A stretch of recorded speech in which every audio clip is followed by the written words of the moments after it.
আবার এলো বিপিএল। হ্যাঁ, বিপিএল এর থিম সং এর এই কথার মতোই বিপিএল তো আবার চলেই এলো।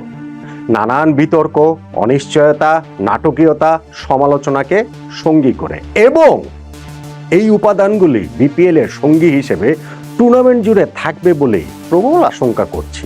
এবারের বিপিএল যে অন্যান্য বিপিএল এর চেয়ে আলাদা হবে, ভিন্ন কিছু হবে, বিতর্ক মুক্ত হবে, অমন আশা করার খুব একটা কারণ আমি দেখতে পাচ্ছি না। যাই হোক, সেটা তো অন্য আলোচনা, অন্যান্য ভিডিওতে এই নিয়ে আলোচনা করেছি, করব, সামনেও আরো করতে হবে।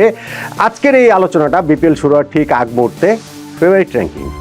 এবারে বিপিএল এর শিরোপা জিতবে কোন দল? টুর্নামেন্ট শুরু হওয়ার ঠিক আগ মুহূর্তে 6টা দল যে অবস্থানে দাঁড়িয়ে রয়েছে তাতে ফেভারিট র্যাঙ্কিংয়ে 1 থেকে 6 নম্বরে কোন দল কোথায় তা নিয়ে এই আজকের আলোচনাটা। একটা তো বিপিএল এর নিলাম হওয়ার পর আমি একটা র্যাঙ্কিং করেছিলাম, বিদেশি ক্রিকেটারদের নিয়ে আলাদা র্যাঙ্কিং করেছিলাম, কিন্তু এই বিপিএল শুরু হওয়ার আগে ফাইনাল ফেভারিট র্যাঙ্কিংটা করতে চেয়েছিলাম একেবারে শেষ মুহূর্তে। কেননা অতীত অভিজ্ঞতা থেকে তো জানি যে শেষ মুহূর্তেও অনেক কিছু আসলে হবে। এক্স্যাক্টলি সেটাই হয়েছে। টুর্নামেন্ট শুরু হওয়ার আগের দিন কি হয়েছে সেটা তো আমরা দেখেছি। ফলে এই শেষ মুহূর্তে আমি আমার ফেভারিট র্যাঙ্কিংটা করছি বিপিএল শুরু হওয়ার আগ মুহূর্তে কারা ফেভারিট র্যাঙ্কিংয়ে 1 থেকে 6 নম্বরে কোন দল কোথায় রয়েছে। অবভিয়াসলি সব তো আর আপনার সঙ্গে মিলবে না, কিছু কিছু হয়তো মিলতে পারে, কিছু কিছু হয়তো নাও মিলতে পারে। চলুন দেখা যাক। 6 দলের মধ্যে 6 নম্বরে চট্টগ্রাম রয়্যালস। আমার মনে হয় এইটার সঙ্গে আপনাদের সবারটাই মিলে যাবে। স্পেশালি টুর্নামেন্ট শুরু হওয়ার আগের দিন চট্টগ্রাম রয়্যালসের মালিকানাটা যেইভাবে মালিকপক্ষ ছেড়ে দিল এবং যেইভাবে বিসিবি সেইটা টেক ওভার করলো তার প্রেক্ষাপটে চট্টগ্রাম রয়্যালস এবার কমিটির টিম, তবে ফিক্সিং টিম হওয়ার চেয়ে কমিটির টিম হওয়া ভালো। গতবারের রাজশাহী দল যেরকম মোটামুটি ফিক্সিং টিম হয়ে গিয়েছিল এবং সেইটার হ্যাংওভার এই বিপিএলও রয়েছে। ওই রাজশাহীর মালিক পক্ষ থেকে শুরু করে ক্রিকেটার পর্যন্ত অনেকেই তো আসলে খেলতেও পারছেন না, মানে বিপিএল এর সঙ্গে সংশ্লিষ্টই থাকতে পারছেন না। ফলে এইভাবে চট্টগ্রাম রয়্যালস টুর্নামেন্টটা শুরু করলে আরো অনেক কেলেঙ্কারি হয়তো বা হতে পারতো, সেইটা অন্তত পক্ষে এড়ানো গেছে সম্ভবত। আর আমি যে একটা ভিডিও করেছিলাম সেইখানে বিপিএল গভর্নিং কাউন্সিলের সদস্য সচিব ইফতেখার রহমান মিঠু ভাইয়ের কথাতেও ওইটা তো আসলে স্পষ্ট বোঝা গিয়েছে যে বিপিএল এ ম্যাচ ফিক্সিং, স্পট ফিক্সিং করে টাকা তুলতে পারবে না বলেই হয়তো বা মালিক পক্ষ মালিকানা থেকে সরে গিয়েছে। মাঠের যদি আলোচনাতে আসি, যেই টিম তারা করেছে সেইখানটাতে সবচেয়ে বড় নাম নাইম শেখ। 1,10,00,000 টাকা দিয়ে তাকে দলে ভিড়ে ব্যাপক চমক নিলাম থেকে দেখিয়েছিল এই চট্টগ্রাম রয়্যালস। তবে তখন থেকেই আসলে বোধহয় একটা ধারণা তৈরি হয়েছিল যে খেলা টেলা সম্পর্কে তাদের ধারণা খুব কম এবং সেই ক্ষেত্রে ফাইনালে গিয়ে কি হবে, ওই নিলামের টেবিল কিংবা এই যে মাঠের বাইরের এত সব ঘটনা প্রবাহ, যেইখানটাতে এখন টিম ডিরেক্টর করা হয়েছে হাবিবুল বাশার সুমনকে, প্রধান কোচ করা হয়েছে মিজানুর রহমান বাবুলকে এবং নাফিস ইকবালকে টিম ম্যানেজার করা হয়েছে। যেই টিমটা মাঠে নামছে শেখ মাহিদির ক্যাপ্টেন্সিতে, সেই টিমটার অবস্থা আসলে তথৈবচ। আমি যদি শক্তি দুর্বলতা এইসব নিয়ে আলোচনা করবো, 6 নম্বরে কেন রেখেছি আপনি দেখেন, এই টিমটাতে ব্যাটিং বলতে আসলে কিছু নাই। নাইম শেখের কথা বলছিলাম, তার বাইরে মাহমুদুল হাসান জয়, শুভাগত হোম, সালমান হোসেন, জিয়াউর রহমান, এদের নিয়ে একটা টি-20 টিম কিভাবে হবে? আর হচ্ছে গিয়ে বিদেশি ক্রিকেটার নাকি মাত্র 2 জন এসে পৌঁছেছেন, বাকিরা আসবেন বলে প্রত্যাশা করছেন।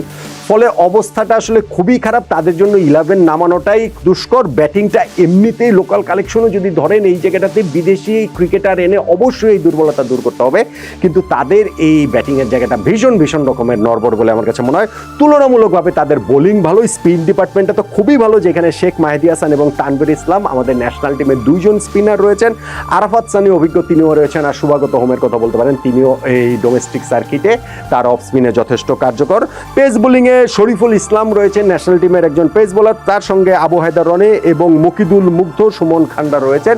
বোলিং ডিপার্টমেন্টে তাদের তাও ভালোই, কিন্তু ব্যাটিংটা আসলে যাচ্ছে না এবং মাঠের বাইরে যে সব ঘটনা প্রবাহ, তাতে করে এই চট্টগ্রাম রয়্যালসকে আমি 6 নম্বরের উপরে রাখতে পারছি না। 5 নম্বরে নোয়াখালী এক্সপ্রেস। স্যাডলি এই দলটারও বিপিএল শুরু হওয়ার আগের দিন নেতিবাচক কারণে তাদেরও মিডিয়ায় সংবাদ শিরোনাম হতে হয়েছে। নোয়াখালী এক্সপ্রেস সিএনজি টিম হয়ে গিয়েছে।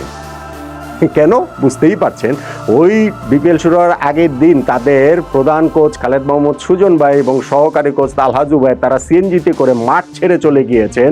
পরবর্তীতে অবশ্যই এটা মিটমাট হয়েছে। সুজন ভাই তখন বলেছিলেন যে এই টিমে তিনি কোচিং করাবেন না, বিপিএল করাবেন না। পরবর্তীতে এটা মিটমাট হলেও আলটিমেটলি যে পুরো টুর্নামেন্টে নোয়াখালী এক্সপ্রেস এইরকমভাবে বিতর্কমুক্ত থাকতে পারবে আমার মনে হয় না। টুর্নামেন্টের মাঝখানেও এইরকম ঘটনা প্রবাহের মুখোমুখি আমাদের আবারও হতে পারে।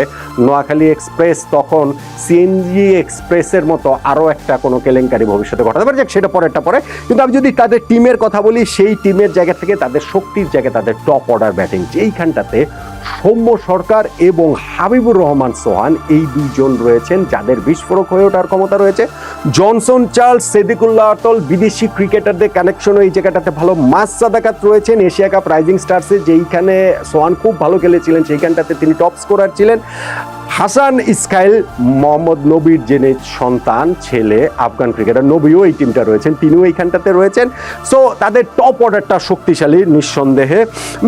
মিডল একদম মাঝখানের ওই জায়গাটাতে আপনি মাহিদুল ইসলাম অঙ্কন, আমি জানি না কোন রোলটা প্লে করবেন, গত বিপিএলে লোয়ার অর্ডারে লোয়ার মিডল অর্ডার 6 নম্বরে মূলত খেলে তিনি খুব ভালো করেছিলেন। এইবার এই টিমটাতে অঙ্কন, জাকের আলী, অনেক তারা রয়েছেন, নবী, হায়দার আলী ওই জায়গাটা রয়েছেন। একেবারে প্রপার মিডল অর্ডারে কিছু ঘাটতির জায়গা তো অবশ্যই রয়েছে। বোলিংটা আমার কাছে আসলে খুব যে ভালো মনে হচ্ছে তাদের সেইটা না, স্পেশালি তাদের স্পিন অ্যাটাকটা ভীষণ রকমের নড়বড়ে, ভীষণ রকমের দুর্বল। যেইখানটাতে আফগান স্পিনার জাহির খানের থাকার কথা এবং নাজমুল ইসলাম অপু আর আবু হাসিম, যিনি হচ্ছে বাহাতি স্পিনার, খুব ভালো করেছিলেন একটা ডোমেস্টিক টুর্নামেন্টে, তিনি আসলে বিপিএল এ কতটা ভালো করতে পারেন সেটা একটা প্রশ্নবিদ্ধ জায়গা। পেস বোলিংয়ে হাসান মাহমুদের সঙ্গে নাম আর রয়েছে বটে, কিন্তু ঠিক কনসিস্টেন্ট পারফরমেন্স কি আসলে মেহেদী হাসান রানা, মুশফিক হাসান, রেজাউর রহমান রাজারা দিতে পারবেন কিনা? ইহসানুল্লাহ খান, বিলাল সামির এই জায়গাটাতে রয়েছেন। কিন্তু ওভারঅল এই টিম ম্যানেজমেন্টের যেই অবস্থা, সেই অবস্থার প্রেক্ষাপটেও অনেকটা একটুখানি আমি নোয়াখালীকে একটু পিছিয়েই রাখছি। সৈকত আলী আবার এই দলটার ক্যাপ্টেন দেওয়া হয়েছেন, এইটাও একটা সারপ্রাইজিং ডিসিশন। সব মিলিয়ে আমি নোয়াখালী এক্সপ্রেসকে আসলে 5-এর উপরে রাখতে পারছি না। Number 4 Dhaka Capitals. এটার সঙ্গে আপনারা দ্বিমত করবেন, অনেকেই দ্বিমত করবেন, কেননা ঢাকা ক্যাপিটালসের দলটা কাগজে কলমে বেশ শক্তিশালী বলেই মনে হয়, কিন্তু আমার কাছে সার্টেন কিছু দুর্বলতার জায়গা রয়েছে এবং সেই জায়গাটাতে আমার কাছে মনে হচ্ছে ঢাকা ক্যাপিটালস পিছিয়ে পড়তে পারে। তাতে শক্তির জায়গা একটা, যেটা হচ্ছে গিয়ে টপ অর্ডার ব্যাটিং পুরো টুর্নামেন্টে সব দলের মধ্যে সবচেয়ে ভালো হয়ে যেতে পারে তাদের। স্পেশালি যদি আপনি অ্যালেক্স হেলস, রহমানুল্লাহ গুরবাজ, এইরকম দুইজন ওপেনার রয়েছেন, তারা যদি ক্লিক করেন ঝলসে উঠতে পারেন। উসমান খানকেও পাকিস্তানি ক্রিকেটার তারা নিয়েছেন এবং সাইফ হাসানও রয়েছেন, ফলে তাদের টপ অর্ডারটা শক্তিশালী। অবশ্যই তাদের এইখানটাতে কিছু অলরাউন্ডার রয়েছে, অলরাউন্ডার না বলে আপনি ধরেন হচ্ছে গিয়ে মিনি অলরাউন্ডারও বলতে পারেন, যদি আপনি এখন সাব্বির রহমান কিংবা নাসির হোসাইন কিংবা ধরেন হচ্ছে গিয়ে মোহাম্মদ সাইফুদ্দিন, দাসুন সানাকা, খুব যে বিরাট কিছু তা না, কিন্তু ঠিক আছে বিপিএল এ কাজ চালানোর মতো।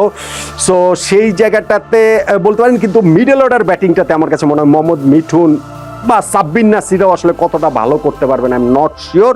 শামীম পাটোয়ারি ব্যাটিং অর্ডারের কোন পজিশনে? বিপিএল এর মতো আসলে আমরা দেখেছি অনেক সময় তিনি টপ অর্ডারেও ব্যাটিং করেন, এইখানটাতে তাকে কোথায় খেলানো হবে সেইটা অবশ্যই একটা বিষয়। বোলিং ডিপার্টমেন্টের কথা বললে আমার কাছে আসলে একটু দুর্বল মনে হচ্ছে। ধরেন তাসকিন আহমেদ এখানে পেস বোলিং এর লিডার, কিন্তু তার সঙ্গে মারুফ মৃদা আন্ডার-19 পেরিয়ে আসে এই পেসারকে খুব ভালো করতে পারেন, কিন্তু কাগজে কলমে অত ভালো আসলে আমি দেখতে পাচ্ছি না।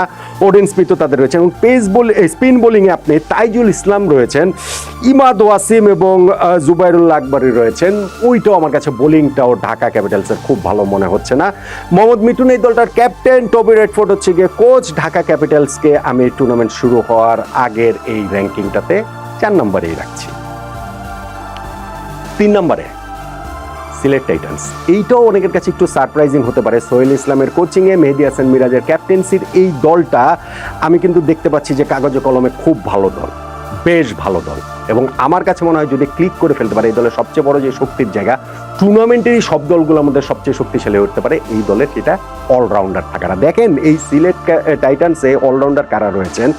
সাইম আয়ুব পাকিস্তানের, যিনি পুরো পৃথিবীর টি-20 ফরম্যাটে র্যাঙ্কিংয়ে মনে হয় এখনও 1 নম্বরে রয়েছেন।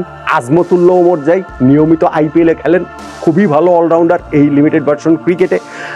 মেহেদী হাসান মিরাজ গত আইপিএলে প্লেয়ার অফ দ্য টুর্নামেন্ট তিনি হয়েছিলেন, এইখানটাতে তার অলরাউন্ড পারফরমেন্স প্রমাণিত। মঈন আলী আরো একজন খুবই খুবই কার্যকর অলরাউন্ডার অ্যাঞ্জেলো ম্যাথিউস আসলে ঠিক শেষ পর্যন্ত মানে আসতে পারবেন কিংবা কতটা কি করতে পারেন সেটা একটা বিষয়, কিন্তু এই অলরাউন্ডার জায়গাটা আমি মনে হয় যে সিলেটের আসলে খুবই শক্তিশালী।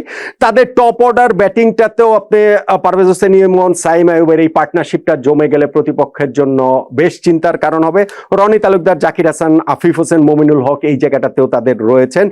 আসলে তাদের এরপরে ওই লোয়ার অর্ডারে যেটা বলছিলাম ওমর জাই, মঈন আলী, তাদেরই আসলে এই কাজের কাজগুলো করতে হবে। Middle order, proper middle order, I am not sure যে আরিফুল ইসলামের জন্য এটা একটা বড় সুযোগ আমাদের আন্ডার-19 পেরিয়ে আসে, এবং তার উপরে বেশ কিছুদিন ধরে অনেক আশা করা হচ্ছে আরিফুলের জন্য এটা একটা ব্রেক থ্রু টুর্নামেন্ট হয়ে যেতে পারে, এবং তিনি যদি ভালো খেলেন সেই ক্ষেত্রে সিলেট টাইটান্সের ভালো